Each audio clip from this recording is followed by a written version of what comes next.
head pages Kutlu. My project name is reusing plastic materials. 3 R's తెలుసు కదా, 3 R's అంటే reduce, reuse, recycle. మేము దీనికి యూజ్ చేసిన మెథడ్ ఏంటంటే రీయూజింగ్ ప్లాస్టిక్ మెటీరియల్స్.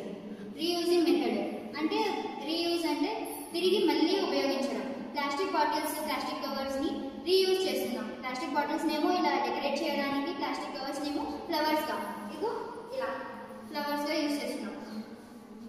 దీనివల్ల అక్వాటిక్ అనిమల్స్ వాటర్ లో అనేది ప్లాస్టిక్ అనేది పొల్యూట్ అవ్వడం వల్ల అక్వాటిక్ అనిమల్స్ అనేది చనిపోతున్నాయి. వాటి స్మెల్ పడకపోవడం వల్ల అవి చనిపోవడానికి కారణమైంది.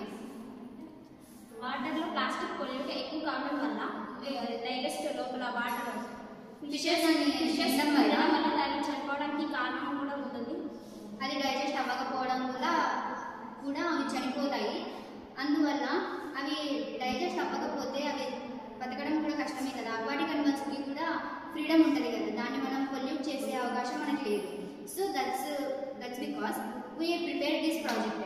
బట్ ఎక్కువ ఉండడం వల్ల ఆవులు వెళ్తున్నప్పుడు ఆ కవర్స్ లో ఉన్న వెజిటబుల్స్ కుళ్ళిపోయినవి వేసింటారు కదా, వాటిని చూసి తినడం వల్ల దాని లోపల డైజెస్ట్ కావడం వల్ల కడుపు నొప్పి చనిపోవడానికి కారణం కూడా ఉంటుంది.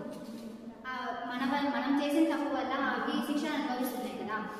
అందుకని ప్లాస్టిక్ కవర్స్ ని రోడ్ సైడ్ ఎక్కడ పడితే అక్కడ వేయకుండా డస్ట్బిన్స్ ఉంటాయి కదా, డస్ట్బిన్స్ లో వేయండి. కావాలంటే రెడ్యూసింగ్ కి రీసైక్లింగ్ కి వాళ్ళు వస్తారు, తీసుకుపోతారు.